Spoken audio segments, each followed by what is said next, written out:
تو ہم ان پہلوؤں کو زیادہ لاتے ہیں۔ حالانکہ یاد رکھیں کہ بعض اوقات ایک عالم کی سختی میں، اس کی ناراضگی میں بھی کمال کا پہلو ہوتا ہے۔ رحمت کونین صلی اللہ علیہ وسلم اپنی ازواج سے بھی ناراض رہے ہیں، ایک دفعہ تو 1 مہینے تک ناراض رہے ہیں، اس ناراضگی میں بھی اللہ کی رضا ہوتی ہے۔ تو میں سمجھانا یہ چاہتا ہوں کہ خدا نخواستہ یہ نہیں، اب دیکھیں ہمارے پاس ہر قسم کے لوگ آتے ہیں، خود ہم سے بعض اوقات لوگ ناراض ہو جاتے ہیں، جی آپ نے سختی سے گفتگو کر دی، ہماری میل کا جواب ہماری مرضی کے موافق نہیں دیا، اور اسی طریقے سے علماء کی شکایتیں کی جاتی ہیں، جو فلاں کے پاس گئے انہوں نے سیدھی طرح ہم سے بات نہیں کی، فلاں کے پاس گئے انہوں نے جھڑک دیا۔ تو اب اس پہ تھوڑا ہمیں سوچنا چاہیے، غور کرنا چاہیے کہ اگر کوئی شخص سختی کر رہا ہے، ہو سکتا ہے کہ آپ کی ذہنی رسائی وہاں تک نہ پہنچے جہاں تک اس کی پہنچ رہی ہے۔ بعض لوگ اتنی غلطیاں کرتے ہیں، ایسی غلطی کرتے ہیں کہ ان کو تھوڑا سا تنبیہ کرنا بہت بہتر ہوتا ہے۔ اور چونکہ اب جیسے ہمیں 20-25 سال ہو گئے اس فیلڈ میں کام کرتے ہوئے، ہزارہا لوگوں سے ملاقات ہوتی ہے، اور میں نے فیلڈ ورک بہت زیادہ کیا ہے، تو ہمیں پتہ ہے کہ کس طریقے سے کسی شخص کے ذہن کو یعنی اس کو سمجھ لیجئے کہ اس سے کس طرح کی گفتگو کرنی چاہیے۔ بعضوں کے ساتھ نرم گفتگو کرنا بہت اچھا ہوتا ہے۔ بعض ایسے ہوتے ہیں جن شریعت کے معاملے میں جرأت مند سے نظر آتے ہیں، وہ شریعت پر کی باتوں پر کمنٹس دیتے ہوئے جھجکتے نہیں ہیں، علماء کے بارے میں اپنا تبصرہ کرنے میں جھجکتے ہیں۔ ایسے لوگوں کے ساتھ تھوڑی سی سخت رویہ اختیار کرنا بہت ضروری ہوتا ہے، کیونکہ ان کے ساتھ نرمی ان کو اور مزید دلیر کر دیتی ہے۔ تو حکمت شرع جہاں پر اجازت دیتی ہے وہاں پر ایک عالم دین کچھ کوشش کرتا ہے۔ ہاں یہ الگ بات ہے کہ عالم دین سے بھی غلطی ہو سکتی ہے، اس کا کوئی انکار نہیں کر سکتا، لیکن عوام الناس کو یہی دیکھنا چاہیے کہ اگر ایک عالم دین کو سختی کر رہا ہے، کوئی اس کے لہجے میں آپ کو سختی محسوس ہو رہی ہے، مزاج میں سختی ہے، اس نے تحریر کی ہے اس میں آپ کو سختی محسوس ہوئی، تو یوں سمجھ لیا کریں ہمارا مشورہ ہے، باقی آپ کی مرضی ہے، آپ نہ چاہیں تو آپ جو چاہے کریں، آپ کی مرضی ہے۔ بالکل یہ سمجھیں جیسے ایک ڈاکٹر نے کڑوی گولی دے دی ہے، تو کبھی ایسا نہیں ہوگا کہ مریض وہ کڑوی گولی کھا کے ڈاکٹر کے منہ پر تھپڑ مارے کہ اتنی کڑوی گولی دے دی مجھے، یا ڈاکٹر نے انجیکشن لگایا ہو تو اس نے اس کا گلا پکڑ لیا ہو، یا اس نے آپریٹ کرنے کے لیے پیٹ کاٹا ہو تو اس کی گردن پکڑ لی ہو کہ میرا پیٹ ہی کاٹ دیا، چیر دیا، کیونکہ پتہ ہے کہ اس چیر پھاڑ کرنے میں، اس کڑوی دوائیاں کھانے میں، انجیکشن کی تکلیف اور ڈرپ کی تکلیف برداشت کرنے کے بعد راحت ہے۔ تو چونکہ ان کی فیلڈ ہی ایسی ہے، لہٰذا ان کی طرف سے آنے والی تکلیف پہ ہم صبر کرتے ہیں اور اپنے فائدے کے پہلو تلاش کرتے ہیں۔ اسی طریقے سے علماء کا مسئلہ ہے، اگر آپ علماء سے ناراض ہوں گے، ان سے دور ہو جائیں گے، ان سے اکتساب فیض کو ترک کر دیں گے، ان کو ذرہ برابر فرق نہیں پڑے گا، انہیں کیا فرق پڑے گا؟ اگر آپ پیاسے ہیں بہت زیادہ اور آپ کے حلق میں کانٹے پڑ رہے ہیں اور آپ پانی نہیں پئیں گے تو مر جائیں گے، اور کنویں کے پاس پہنچے تو کنویں کے چاروں طرف کانٹے ہوں، جیسے جنگلی جانوروں کو دور کرنے کے لیے بعض وقت کنویں کے گرد کانٹے لگا دیتے ہیں، اور آپ آگے بڑھے اور کوئی کانٹا آپ کے پیر میں چبھ گیا تو آپ گالیاں بکتے ہوئے کنویں سے دور چلے جائیں کہ میں تو آیا تھا پانی پینے کے لیے اور یہ کانٹا مار دیا، تو جاؤ دفع ہو جاؤ، میں تو جا رہا ہوں۔ تو آپ کے جانے سے فرق کیا پڑے گا؟ کنویں کو کیا فرق پڑے گا؟ آپ پیاسے مر جائیں گے۔ بہتر یہ ہے کہ یا تو کانٹے آرام سے ہٹائیں، نہیں ہٹا سکتے تو ان کی تکلیف برداشت کر کے اپنا مطلب حل کریں، تاکہ کم از کم بقا اور زندگی تو حاصل ہو۔ اسی طریقے سے علماء کو میں یہ نہیں کہہ رہا ہوں کہ یہ جواز کے اوپر کوئی دلیل دے رہا ہوں کہ علماء کو سختی کرنی چاہیے، لیکن ہوتا ہے، وہ بھی ایک انسان ہے، ان کا بھی ایک مزاج ہے، ان کی طبیعتیں ہیں، اور وہ جس حکمت کے ساتھ کوئی کام کر رہے ہیں وہ اپنی حکمتیں بہتر جانتے ہیں۔ تو عوام کو چاہیے کہ اس طرح صرف اپنے فائدے کو دیکھیں، اپنی آخرت کو پیش نظر رکھیں۔ آج کل کام کرنے والے ہیں کتنے؟ اچھے مستند علماء آپ کو ملیں گے کتنے لوگوں کی باتیں سن کر آپ اپنے اندر ایک اعتماد محسوس کرتے ہیں، یعنی پر اعتماد طریقے سے گفتگو آپ قبول کرتے ہیں۔ بہت سے باتیں کر رہے ہوتے ہیں لیکن سننے کے بعد تذبذب میں ہوتے ہیں، پتہ نہیں یار یہ قبول کریں نہ کریں، قبول کریں نہ کریں۔ یہ تو بہت ہی کم شخصیات ایسی ہوتی ہیں کہ جن کو سننے کے بعد آپ کو ایک اچھا اطمینان پیدا ہو جاتا ہے کہ نہیں یار جو بات کہہ رہے ہوں گے یقیناً اچھی طرح پڑھ کر ہی کہہ رہے ہیں۔ اور یہ اعتماد اور اطمینان حاصل ہونا بھی اللہ کی بہت بڑی نعمت ہے، بہت بڑی نعمت ہے۔ جو سائلین ہیں ہمارے پاس آتے ہیں وہ ہم بھی جانتے ہیں اور وہ بھی جانتے ہیں اور آپ لوگ بھی جانتے ہوں گے یقیناً کہ بعض اوقات طلاق کے مسائل ہوتے ہیں، ایک کوئی اپنی رائے کہہ رہا ہے، کوئی اپنی رائے سے کہہ رہا ہے، کوئی تیسری بات کہہ رہا ہے، کوئی چوتھی بات کہہ رہا ہے، اور سائل کویسچن کرنے والا پزل ہو جاتا ہے کہ میں کس کی بات قبول کروں کس کی نہیں۔ اس وقت اگر کوئی ایسی شخصیت مل جاتی ہے کہ جس کا قول فیصل ہو، قول فیصل کا مطلب فیصلہ کن بات، تو پھر ایک انسان کو بہت اطمینان ہوتا ہے کہ وہ سکون کے ساتھ اس مسئلے پر عمل پیرا ہو سکتا ہے۔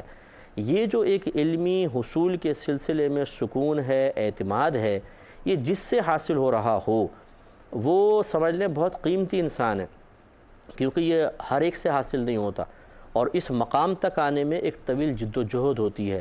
اللہ تعالیٰ نے اگر کسی کو کوئی مقام دیا ہے تو جہاں اللہ تعالیٰ نے علم کو رکھا ہے، آپ خود سوچ لیجئے کہ اللہ تبارک و تعالیٰ کا وہ انتخاب غلط ہو سکتا ہے۔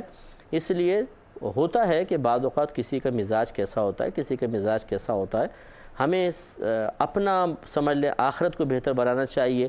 ہاں اگر کوئی بات ناگوار گزر بھی گئی تو اس کے لیے طریقہ ہوتا ہے، دائرہ ادب میں رہ کر بہت ادب کے ساتھ کوئی گفتگو کر لیں کہ جی مجھے اس سے تھوڑا سا ایسا مسئلہ ہوا، یہ بھی میری ہی کوئی غلطی ہوگی، میں اس کو اپنی سمجھتا ہوں کہ یہ غلط فہمی ہی ہے، لیکن یہ ایسا مسئلہ ہے، تو چلے پھر وہ وضاحت کر دیں کہ بھئی ایسا ایسا ہے۔ لیکن یہ طریقہ کار بالکل غلط ہے کہ، اور ہمیں بھی ایسے بہت ملتے رہتے ہیں کہ آپ سامنے والے کو یہ سمجھیں کہ یہ بالکل ہمارے مزاج کے مطابق چلے تو ہم ان کو بزرگ مانیں اور بڑا عالم مانیں، اپنا سر کا تاج مانیں، اور اگر ہمارے مزاج کے مطابق نہ چلیں تو پاؤں کی جوتی اوپر اور یہ نیچے، بالکل 2 منٹ میں آسمان پہ بٹھا دینا اور 2 منٹ پہ اتار کے زمین پہ گرا دینا، یہ اچھے لوگوں کا کام نہیں ہے، سمجھداروں کا کام نہیں ہے۔ اگر آپ کا حسن عقیدت اتنا ہی کمزور ہے کہ کسی کی تلخی سے وہ پاش پاش ہو جاتا ہے تو پھر ایسا حسن عقیدت کسی سے قائم نہ کریں تو بہتر ہے۔ اور ہماری گزارش یہی ہے کہ جب تک سیرت رسول صلی اللہ علیہ وسلم کو پورا نہ پڑھا جائے، آپ کسی کو ادھوری سیرت پڑھ کر اس کو اس آئینے کے سامنے رکھے نہیں کسی عالم کو کہ جی یہ دیکھیں سرکار تو ایسا کر رہے ہیں اور آپ ایسا کر رہے ہیں، بلکہ سرکار کی پوری سیرت کا مطالعہ کریں جس میں نرمی بھی ہے، سختی بھی ہے، جس میں محبت بھی ہے، ناراضگی بھی ہے، پیار بھی ہے اور نفرت بھی ہے، شدت بھی ہے اور نرمی بھی ہے، ہر طرح سے سرکار کا آپ کو عمل نظر آئے گا، اور ہر طریقے سے آپ یہ دیکھیں گے کہ سرکار نے ایک مثال قائم کر دی ہے، اور یہ سرکار کی کاملیت اور جامعیت ہے۔ بہرحال اس پہ تفصیلی کلام میں نے اس لیے کیا کہ بہت سارے لوگ اس طریقے سے پہلے تو عزت دیتے ہیں علماء کو اور ان کو القابات سے نوازتے ہیں سب کچھ، لیکن اگر مزاج کے خلاف ان کی طرف سے کوئی بات ہو جائے تو 2 منٹ میں بدتمیزی کرنا شروع کر دیتے ہیں اور شان میں گستاخیاں شروع کر دیتے ہیں، الٹی سیدھے کمنٹس دینا شروع کر دیتے ہیں، یہ سوچے سمجھے بغیر کہ ہو سکتا ہے کہ چلے ایک تلخی اگر کسی نے آپ کے ساتھ کر دی ہے تو کیا اس تلخی کی وجہ سے اس کی جو اللہ تعالیٰ نے اس پہ جو مزید انعامات کی ہیں وہ سب بھی ضائع ہو جائیں گے؟ اور آپ کو کس نے یہ حق دیا کہ کسی کے تلخی کے بعد آپ اس کے اوپر الٹی سیدھی باتیں کریں؟ اگر وہ تلخی کی ہے کسی نے آپ کے ساتھ تو وہ غلطی کی ہے، لیکن کیا آپ کو اجازت ہو گئی ہے کہ اگر کسی نے غلطی کی تو آپ 10 غلط کام کر سکیں؟ علماء سے بدتمیزی کرنا اس طرح یہ بالکل صحیح نہیں ہوتا۔ شیطان نے سب سے پہلا کام یہی کیا تھا، یعنی سب سے بڑا جو اس کی غلطی تھی وہ یہی غلطی تھی کہ آدم علیہ السلام کو اللہ تعالیٰ نے علم سے نوازا اور نوازنے کے بعد ان کو جھکنے کا حکم دیا کہ اس کے سامنے جھکیں، لیکن شیطان، تمام فرشتے جھک گئے لیکن شیطان نے آدم علیہ السلام کی علم کی بنا پر فضیلت کو قبول کرنے سے انکار کر دیا۔ دیکھیں نا، قرآن اٹھا کے پڑھیں، آدم علیہ السلام کی وجہ فضیلت کیا تھی؟ کثرت عبادت تھی؟ نہیں، وہ تو ابھی پیدا کیے گئے تھے۔ تقوی کا اظہار تھا؟ تقوی کا اظہار کا تو موقع ہی نہیں ملا تھا۔ شریعت پر عمل تھا؟ شریعت تو ابھی بنی ہی نہیں تھی، یعنی احکام تو دیے ہی نہیں گئے تھے۔ صرف وجہ فضیلت تھی علم۔ اللہ تعالیٰ نے آدم علیہ السلام کو تمام اشیاء کے نام سکھائے اور فرشتوں کے سامنے اس کو پیش کیا اشیاء کو کہ ان کے نام بتاؤ۔ انہوں نے کہا اللہ تعالیٰ ہمیں تو اتنا ہی پتہ جتنا تو نے ہمیں دیا ہے، اتنا ہی علم ہے ہمارے پاس۔ اللہ تعالیٰ نے آدم علیہ السلام سے فرمایا ان کو ان اشیاء کے نام بتاؤ، آپ نے تمام اشیاء کے نام بتا دیے۔ یہ ایک وجہ فضیلت تھی کہ آدم کے پاس علم ہے، اگرچہ تقوی ہے نہیں ہے بھی، یعنی تقوی کا اظہار کا موقع نہیں ملا ہے، ابھی عبادات کی کثرت نہیں ہے۔ فرشتوں کے پاس عبادات کی کثرت بھی تھی، اظہار تقوی کا بھی تھا کیونکہ وہ تو معصوم مخلوق تھی، لیکن اللہ تعالیٰ نے علم کی فضیلت کی وجہ سے فرمایا جھک جاؤ۔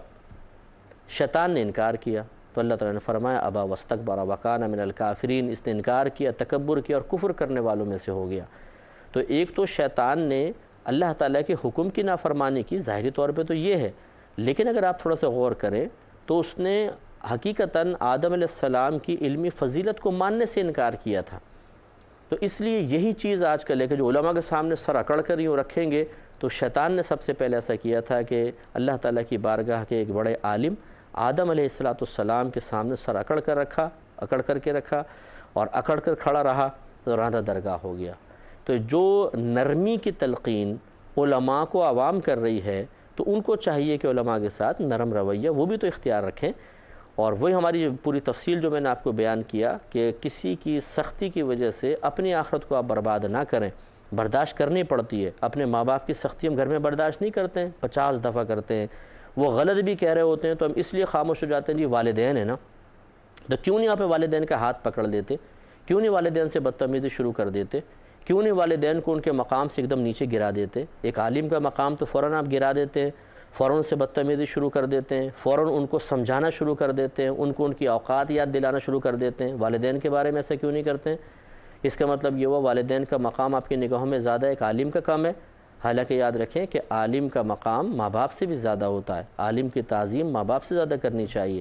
تو یہ سمجھانا یہ مقصود ہے کہ اس طرح کی آج کل بہت زیادہ عوام ہے جو اپنا مطلب حل کرنے کے لیے تعریفیں بھی کر رہے ہوتے ہیں, سب کچھ کر رہے ہوتے ہیں, لیکن جب ان کا مطلب حل نہیں ہو پاتا یا کسی کی طرف سے ان کی توقع کے مطابق رزلٹ نہیں نکل پاتا تو وہ 2 منٹ میں اس کو اتار کر زمین پر رکھ دیتے ہیں اور یوں ثابت کرنے کی کوشش کرتے ہیں کہ احسان آپ کا نہیں تھا کہ آپ ہمیں بتا رہے تھے, بلکہ یہ تو ہمارا احسان تھا کہ ہم آپ سے پوچھ رہے ہیں اور اب ہم اس احسان کے سلسلے کو منقطع کر رہے ہیں, آئندہ ہم آپ سے بات نہیں کریں گے. ارے بھائی, تو آپ کا اس سامنے والے عالم کا کیا نقصان ہوگا؟ نقصان تو آپ ہی کا ہوگا. ڈھونڈ لیجئے پھر جا کے, اگر ایک آپ قابل اعتماد آدمی کو پا چکے ہیں اور آپ اس وجہ سے چھوڑ دیتے ہیں کہ وہ آپ کی توقع کے مطابق نہیں اترا, تو پھر دوسرا قابل اعتماد کہاں تلاش کریں گے آپ؟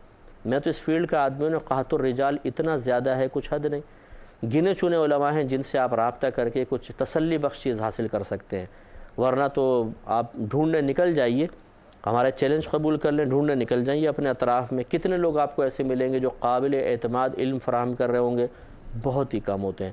اتنا لمبا سمجھانا کا مقصد یہ ہے کہ آج کل جو معاملات چل رہے ہیں تو اس پر آپ بھی توجہ کریں, ہم بھی توجہ کرتے ہیں, تاکہ لوگ عوام جو ہے وہ اکتساب علم سے محروم نہ رہے. تو آپ نے فرمایا کہ آپ بہت نرم دل مہربان تھے. جب آپ نے دیکھا کہ ہمیں اپنے گھر والوں کی یاد آ رہی ہے تو آپ نے فرمایا, اب 20 دن سے یہاں تھے, قبیلے سے اپنے یہاں پر آئے تھے, گھر بار کو چھوڑا ہوا ہے. اب یقینی سی بات ہے کوئی شادی شدہ ہوگا, اس کے بیوی بچے ہیں, کوئی غیر شادی شدہ ہے, ماں باپ ہیں, برادری ہے, خاندان ہے, تو 20 دن گھر سے دور رہنا یہ بھی بہت بڑی بات ہے. تو سرکار صلی اللہ علیہ وسلم نے ان کی قلبی بے چینی, بے قراری کو محسوس کر لیا. تو آپ نے ارشاد فرمایا کہ تم اپنے گھر لوٹ جاؤ اور ان میں رہو, ان کو تعلیم دو اور نماز پڑھو, اور جب نماز کا وقت آ جائے تو تم میں سے ایک شخص اذان دے اور تم میں سے جو بڑا ہو وہ نماز پڑھائے. اس سے معلوم ہوا کہ جو مربی ہے, تربیت کرنے والا ہے, جو قوم کا لیڈر ہے, جو بڑا ہے, جس کے ماتحت کچھ لوگ ہیں, ان کے جذبات و احساسات کا اس کو خیال رکھنا چاہیے. اگر ایک کارکن قربانی دے رہا ہے, اگر ایک اسٹوڈنٹ قربانی دے رہا ہے, اگر ایک ماتحت قربانی دے رہا ہے, تو یہ نہیں کہ جو قربانی دے رہا ہے اس کو ذبح کرتے چلے جائیں آپ. تو ہوتا ایسا ہے کہ جیسے مثلا ایک میں مثال دیتا ہوں, 2 بیٹے ہیں, ایک بیٹا فرما بردار ہے, گھر کے کام کاج کر دیتا ہے, دوسرا اکھڑ مزاج ہے اور گھر کے کام کاج پہ توجہ نہیں کرتا. تو ماں باپ کو اکثر یہ دیکھا ہے, وہ کہتے ہیں اس کو تو دفع کرو, کہنا تو مانتا نہیں ہے, بیٹا تم یہ کر دو, تم وہ کر دو, اسی سے سارے ایک سے کام کرواتے رہیں گے, اتنے زیادہ اس پہ برڈن ڈال دیا جائے گا کہ بیچارہ وہ پریشان ہو جائے. یہ غیر منصفانہ تقسیم ہے. اس کے جذبات و احساسات کا بھی خیال کریں کہ اگر اتنا زیادہ اس پہ لوڈ ڈال دیا گیا اور دوسرے کو صرف اس وجہ سے کہ وہ بدتمیزیاں کرتا نظر انداز کر دیا گیا, تو یقینی سی بات ہے کہ یہ کب تک بیچارہ کرتا رہے گا. اسی طریقے سے تنظیمیں ہوتی ہیں اور آستانے ہوتے ہیں, بعض اس میں کام کرنے والے ہوتے ہیں, بعض نہیں ہوتے ہیں. جو نہیں ہوتے ان کو نظر انداز کر دیا جاتا ہے, کام کرنے والے کو نچوڑا جاتا ہے. اس پہ توجہ کرنی چاہیے کہ اس بیچارے کو اتنا ہی استعمال کیا جائے جتنے کا وہ متحمل ہو سکے.